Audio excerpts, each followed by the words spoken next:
So my top tip for frontline workers and commissioners in housing, health and social care is to get yourself acquainted with what's possible, some of the solutions. There's a whole range of ways that and funding mechanisms that you can help families with children with learning disabilities and autism and challenging behaviour get the housing they need. And I think it's really important that you get a picture of what that looks like. What does it look like to have the right environment around a child?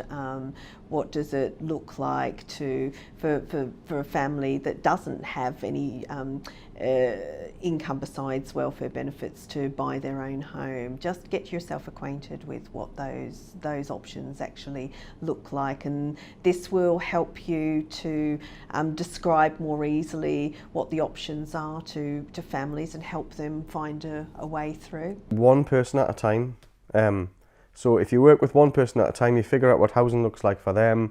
You try to get as close as possible as what that works for that one person or that one family.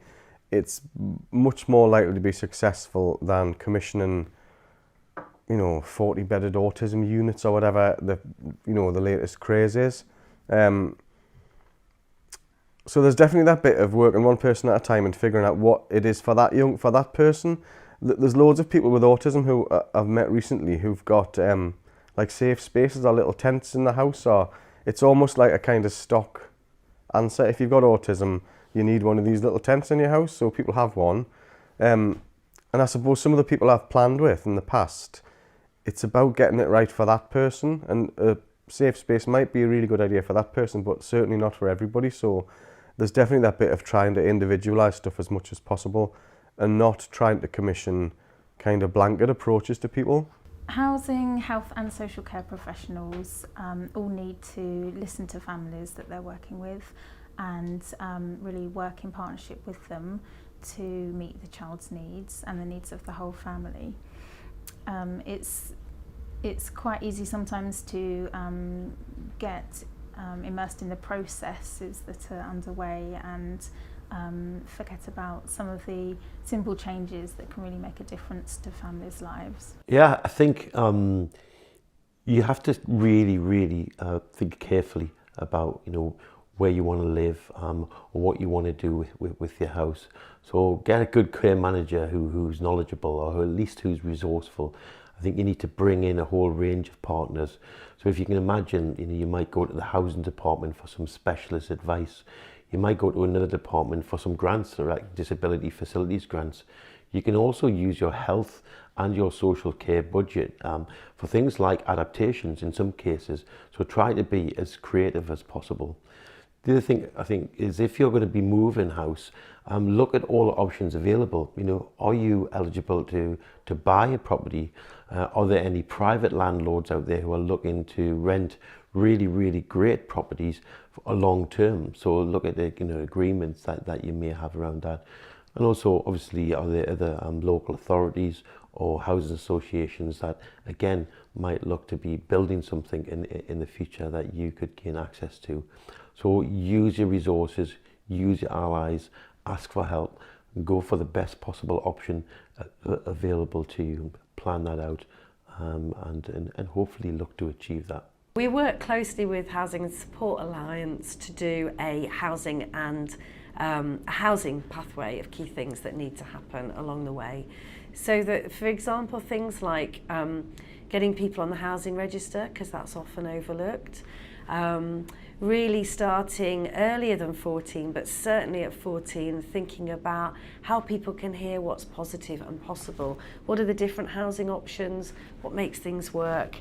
And who you can go to get help. A lot of stuff can be found, just ordinary stuff, so it doesn't have to be new builds, or it doesn't have to be, it just needs to be really clearly working for that person. So I've just been talking with a young man a couple of weeks ago who is really tall and likes jumping.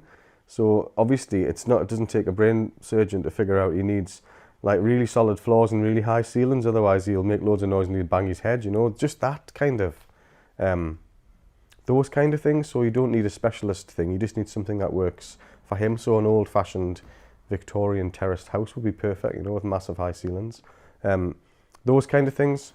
I think it's essential that commissioners within education, health and care talk to each other, work together, jointly commission, so it's that integrated way of working, and that needs to happen outside of individual planning arenas. So if we're waiting till we're sat around a table together talking about the needs of an individual child, then it's likely that's a little overdue. It's just really important that the conversations are happening across the piece on an everyday level, so that we're clear about what's the offer of support to any individual child and young person, and are those health, education and care needs available for them, so that they have the choice whether or not it is a child with a learning disability, or whether or not it's a child who has a series of emotional or behavioural needs that present challenges for them or their family or for their local environment.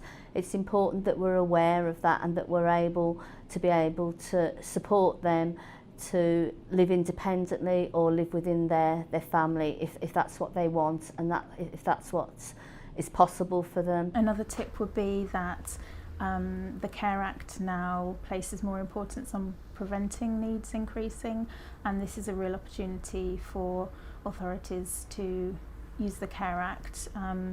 They can fulfil that duty by providing adequate housing for families. With enough housing and support, the carers in particular are helped to continue their caring role and reduce the risk of a crisis occurring in the family and family carers experiencing burnout.